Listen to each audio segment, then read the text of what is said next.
we're going to dive into the recent remakes and remasters that have been coming up and just kind of seeing, what are the good things and bad things of them. But before we begin, let me introduce the people of the podcast today. First, we got my boy Glow. What up? Aoi. Hi. Nye. What's up? And John. Yes, sir.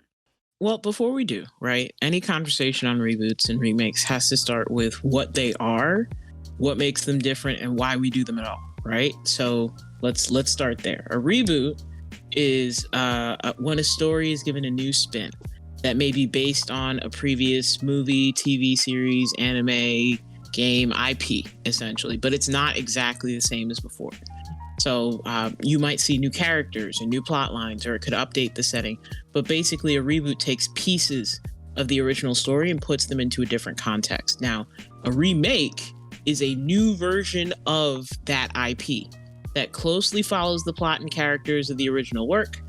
It might update some elements like the music or the visual style, but it generally stays true to the original story.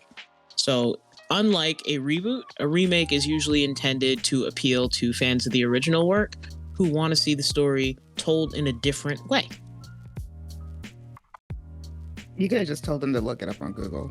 No, That's we crazy. got it. Wow, you just going. Wow. What if we got fans who just want to know the information right then and there? That was beautiful, Ali. That was beautiful. Yeah, that was beautiful. Really good. It was really good. Call, It's pretty succinct, you know. really is that Look serious? it up on dictionary.com, though. You know That's what? crazy. Thank you, listeners. This episode is now over. Please feel free to go Google all the shit in the world and don't listen to us, because that's what Nye wants. The definition, though? I guess, but pros and cons of what? Because I think Gotta we set talk the a lot groundwork. about, Okay, but fair, we fair, really fair, do. fair. We use them interchangeably. Like, everybody wants to talk about the new Trigun, which is excellent, by the way. Pearl clutching. But if you can't even tell if it's a remake or a reboot on site, how are we going to have a conversation about it? Fair. She's Fair. She's spitting. Now, to me, when it comes to like the idea of like Scott Pilgrim versus the World, granted, actually no, that's a bad pro. Let's say Damn, no fair. Well, actually, no, yeah, because it's my like bro. real spit. Like since the last time we've talked about it, honestly, like I'm perfectly fine with the movie that we got and the comics that already exist. The fact that they're bringing out an anime for Scott Pilgrim versus the World seems like a waste of time. Not even a waste of time. Just like it's just money hungry at that point, especially if it's not good. Can I counter retort? Oh yeah. No, I mean, like, at least for Scott Pilgrim, the idea that they're gonna bring things that we haven't seen in the movie, certain character elements, new plot lines, because they sort of stopped before they got into like the inner workings of certain relationships, and they're gonna bring it to like a whole new medium. I think it's exciting for Scott fans. It's gonna be a good time, I think, if you're into the IP. That's the thing. So I purely agree with Glow, just because, like, from what I never seen the movie, but what I understand from the movie, it didn't really go into all the arcs in detail. For the most part, it was like a speed run. I feel like an anime will like lead itself to actually follow the comics a bit more and even expand on parts that the comics did have, which I did read, so I do look forward to seeing it. Yeah, and I think that's I didn't think much about that. That's a good thing because a lot of people, their introduction to Scott Pilgrim, including myself, was through the movie, and I think that could be a really good pro. And that this is a what we consider as a reboot or a remake, a reboot, right? I think It it's might just be an more so a reboot. adaptation. yeah, it's just an adaptation. I wouldn't call this like a reboot or a remake. Yeah, like, So honestly, technically a remaster. Yeah. maybe even a continuation. Because I think a lot of people, are really quick to, slot something under reboot or remake. But if you're just telling more of the story, right? I think if we had to sort it, I would call this a reboot just because it's enough of a new spin in that it, turns the camera in another direction with new characters and new plot lines that we haven't seen in the previous films or in the previous, games or books or whatever elements of this you watch. If you can't tell, I'm really kind of lukewarm on Scott Pilgrim. I'm very sorry if anyone was expecting better from me, but I read the book / graphic novel / whatever you want to call it, but I read it. It happened. great. The movie came out. I was kind of lukewarm on the movie. Like it also happened. It was fine, but it was fine, right? I appreciate that any fans, really got hype at the trailer that told us absolutely nothing. But I'm just saying, like, if we want to put it out there, let's put it out there. I think that I'm excited for fans who were looking to see more, of stories told, more characters, more from things that we don't necessarily get, because a movie has to be, a reasonable amount of time. We can't all have Lord of the Rings level, time duration on the media that we love. So I'm hyped for you. I'm just not hyped with you. And I think that if it had to be sorted, a reboot is a fair way to phrase it. I don't have any predisposition towards remakes or remasters in general. My thing is always just it's always towards the purpose of them even being created. Ooh. Say it again. The motivation. Yeah, it's like if there's a reason, why. sure, but if there's no reason, like, just stop it, man. Back up. Go back to the drawing board, erase it. Try something new, And I understand the business angle from it, and then that'll lead towards, later discussions when it comes to like nostalgia. But as far as remakes and remasters, I prefer remasters because a lot of times that's just exposing content to a new medium, which can benefit or hurt depending on the content. But reboots and remakes, it's so tough because it's a lot harder to appease the fans of something that's already established while also grabbing the attention of the new people you're trying to reach. So it's like, it's a thin line to skate, and not everybody's good enough to do all that, Not everybody can balance that well. Yeah, it's definitely a tightrope. A tightrope, and not many people can pull that off very well, but I think we'll get into it. Like, I think the motivation behind it helps, and the people who are on the project, you know what I mean? Exactly. So, yeah, man. So what I'm hearing is we've got some pros in reboots specifically, right? The nostalgia factor. We love seeing something come back, to honor an original series that we loved. We love modernization, the opportunity to take another look or a different look at something that was classic to us by, trying a new storyline or maybe even an updated interpretation. Because if we can be called to the carpet, there were some parts of the movie that just did not age well. Some parts of the comics that just did not age well. I don't think that it was a factor of the IP or Scott Pilgrim's story originally. I think that it was just the execution. We now have the technology. We can do better. Yeah. And we have the opportunity to do better when we try, new things. So, and definitely what interests me would be the pro of exposure to a new audience. Like I said, as someone who is kind of like positive leaning, but for the most part lukewarm on Scott Pilgrim, I'm really interested to see what new fans of Scott Pilgrim will think and what a new Scott Pilgrim fandom or a portion of that fandom would look like. Mm-hmm. And that can honestly be brought in through for a big game, two big games that came out, Resident Evil 4 remake and then Final Fantasy 7 remake. Like with Final Fantasy 7 remake, John, he definitely expressed his dislike for that. But can I say something? Hold on. Let me finish what I'm saying. Right. But with Final Fantasy 7 remake, granted, it wasn't exactly what fans expected it to be. I still think that game brought in a new following, more people who were like, what's Final Fantasy 7? Oh, I never heard of it or never really played it because those games, the graphics aren't really there. Like I tried playing the original, I couldn't get into it, but I know I tried playing it. Hey, it's the graphics, it's just the times, it's normal. But I know. Don't flame us. Hey, look, I'm about to flame y'all in the comments. All I gotta say is that with Final Fantasy VII Remake, I think that it can bring in new people who want to, they'll play Remake. It's like, wait, this isn't the original story. Let me actually play the original story, see what that's all about. It could bring more people to it, which, would bring more of a new following and, a lot more people will be invested in that game and learn more about it. Now we have more fans. Now there's more reason to, make more of these types of games, you know? What I was going to say, it's kind of all right. Don't come at me. All right, Final Fantasy VII fans. Okay, can we all agree? Everyone who played the game, Final Fantasy Remake as a title, as a name, it was misleading, right? Like, it's not actually a remake, right? That It was is a bean not- boozle. Well, It where was you a going very with this? big bean boozle. Going to say. Where are you going with this, Glow? No, but That's a point. but I enjoyed the fact that it wasn't a remake. That's my Okay, thing. there you go. And that's There where you we go. differ. That's where we differ. Mm. It advertised itself as a remake, which I was going to be happy with, but the fact that it wasn't a remake, I enjoyed. That's what where I'm we going to differ. say. I'm a backflip. See, Go ahead. that's where Alright. we differ, right? Mhm. You know, because like I said, I've told you guys before, the thing that I liked the most about Final Fantasy VII was the story, the beats that the characters had, the specific beats, and the way that they illustrated these characters was done so well in Final Fantasy VII that the changes they made, they almost create different character profiles for these characters.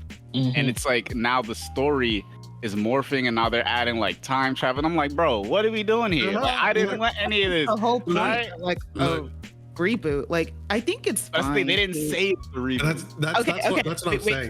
We ain't gonna Yeah. talk about what Final Fantasy VII did, but in terms of just regular reboots, I don't think it's ever really a bad thing to have like small changes to the characters, personality wise, or character design wise, because like you're basically, if you keep the soul of the character, where like their main trait is essentially the same, but you change like small aspects of them so that you can tell a new story. I don't think that's ever a bad thing. I have a perfect I example disagree. of where it Wait. was a bad thing.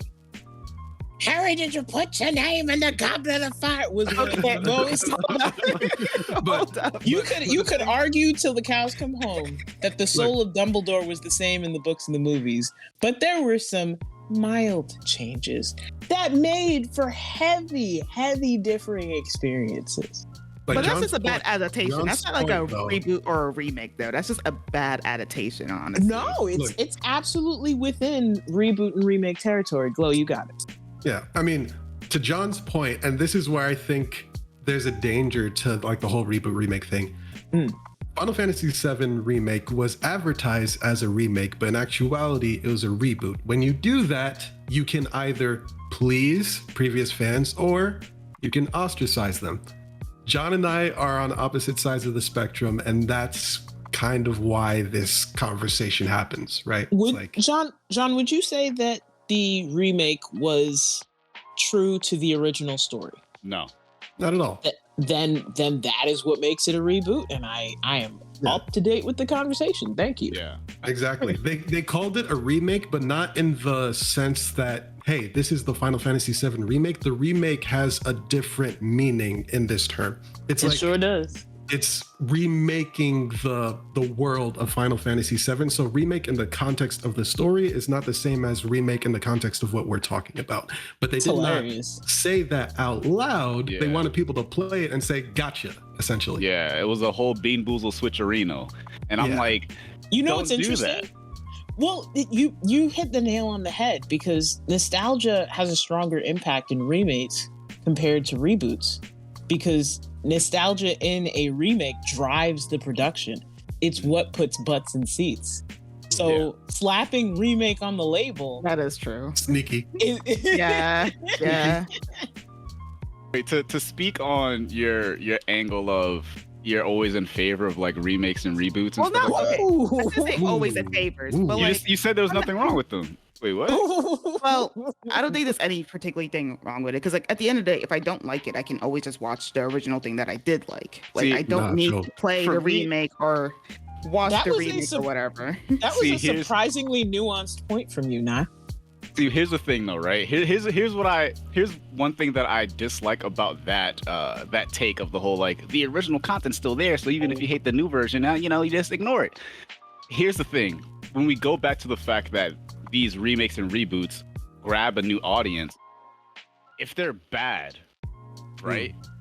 If they're they're disliked, what that does is that creates a rift in the fan base of said content, and it kind of puts the original fans of said content in a weird space where now they have to see the thing that they did like, or that it garnered enough attention to warrant a remake and reboot, right? So there was something that was good there.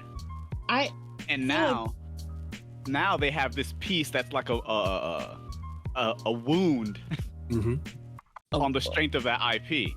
Like a perfect example of this is I'll pick a game, the Devil May Cry series. Let them cook. Great series, right? Great series. All right, cool. Of course, not every game was perfect. Devil May Cry 2, awful game. But we know why it was awful, though. We know why it was awful. We can talk about that later. But for the longest, after Devil May Cry 4, we're like, I really wish I had another Devil May Cry game. Oh, here it comes. Here comes Scrimblow Bimblow. Man. Talk about something. Oh, I can make a Devil May Cry game. Self-inserts himself as Dante, changes the whole story. All the characters are different. Their profiles are different. And then he also goes, not only am I gonna change everything that made this game good, I'm also gonna ostracize the OG fans. Oh, stop. I'm making fun of the original Dante. Yeah, like it's like, what are we doing here? With the mop, bro. Like, that's why I'm like, when you do things like that, it's like, now you created this wound in the history of this game series that has fans for a reason. Like there was a reason you were able to get greenlit to make this game. Yep. All right. You're completely bastardizing. We're not talking about the reason why, and I feel like John is really on the edge of the point that I'd like to make, which is I'm on Team John for this one, but I'm on Team John in that just because something is bad does not mean that it will not make money. And that is why we continue to get an onslaught of things that the general populace does not feel like we're asking for.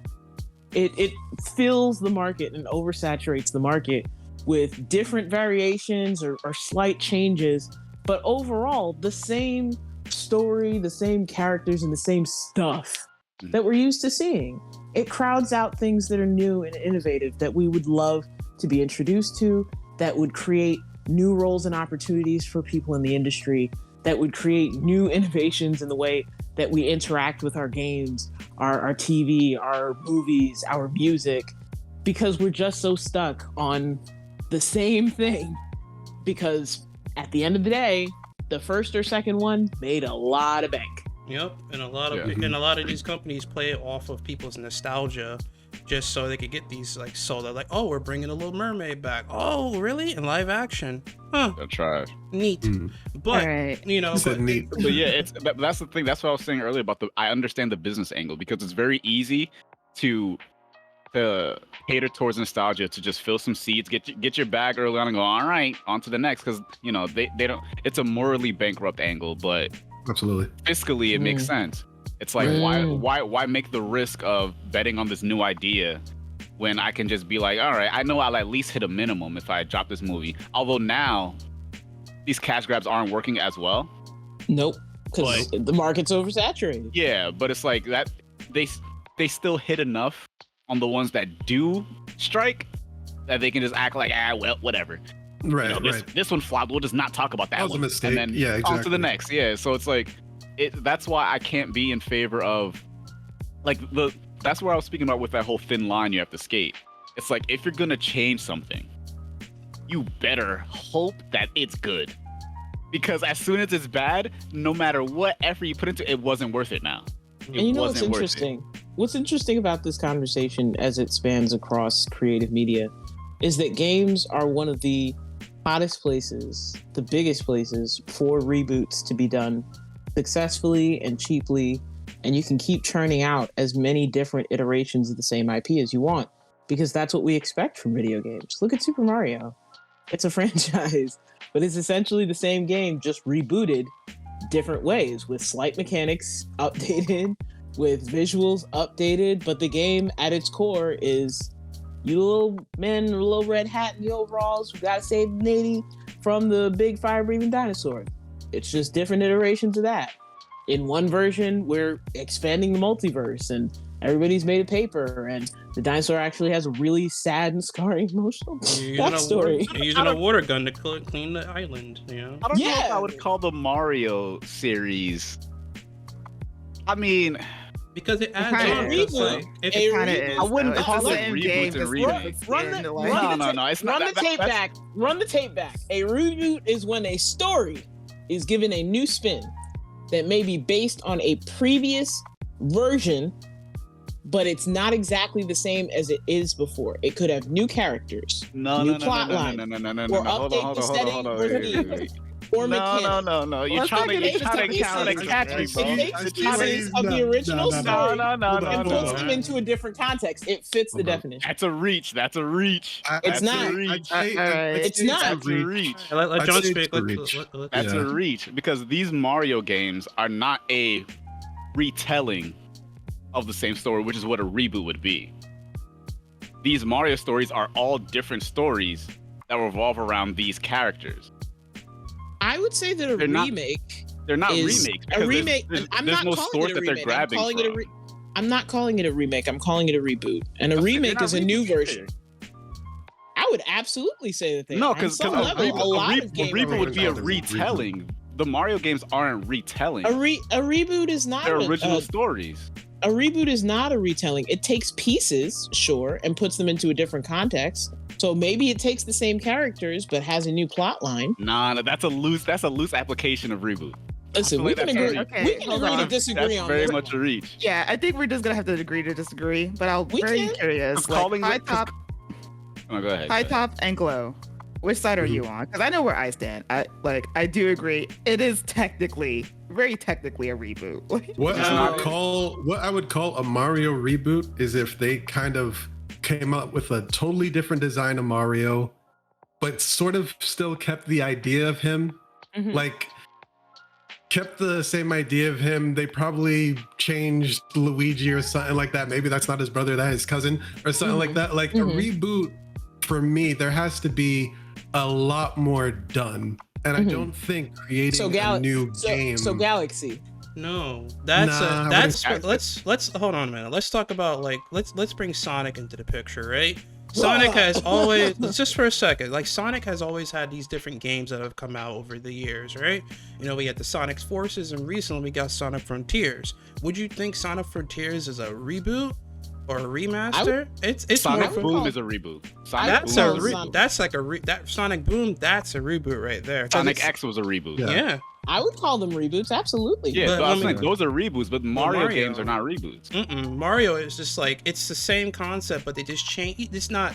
They changed like a game thing. Like, you know, like Mario has a water gun now. He could clean the island, or Well, you know, I tell like, you what. No, it's tell- different stories. Yeah. Of Hold the on, same Same character. hold on. guy. It's the same Take- guy. That's the thing. Take the pepper out your ass. We got a lot more things to cover. So Agree A, to disagree. let's agree to disagree on this point. And B, very interesting conversation. Look forward to following it. If you have an opinion on this in the comments, please feel free to leave that for us. Going back to your original point about attentions, because I realized we didn't really, or at the very least, I didn't really touch on that much.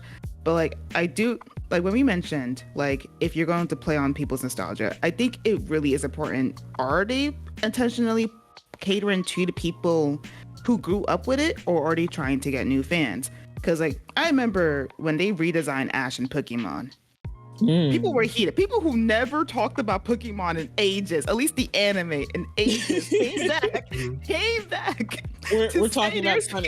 We're talking about Sun and Moon. Yeah, like Yeah. came back to say Like- their piece, even though we know damn well that they haven't cared about this show in ages. Word. I think my- Elma, like I Here's think the thing, my, I I think think it my was- favorite tweet. I think my favorite tweet at that time was somebody who super clipped that portion of the One Piece opening. He's made of rubber. How did that happen? Yeah, like I think the issue with the Sun and Moon art was less so that Ash was changed, but the art style in It general. was just rubbery. Yeah, people weren't a fan of the art style because it looked too silly goofy. It was like, Here's what? my Like, what are thing, y'all though. doing? That's okay. And here's They're where I'm allowed going to with feel this. that way. like when they made the redesign of Ash, it was for a generation that was not for us anymore. Like I disagree. we grew out of Pokemon. Well, most of us grew out of Pokemon anime wise. I disagree that that's why they made that change, but I'll let you finish. Okay, fair enough. like this is for basically kids that are growing up with it currently. Not to mention simplifying the animation. Just simplifying the art style makes it easier for them to animate. Like, Getting warmer, and it makes it what? It makes it what?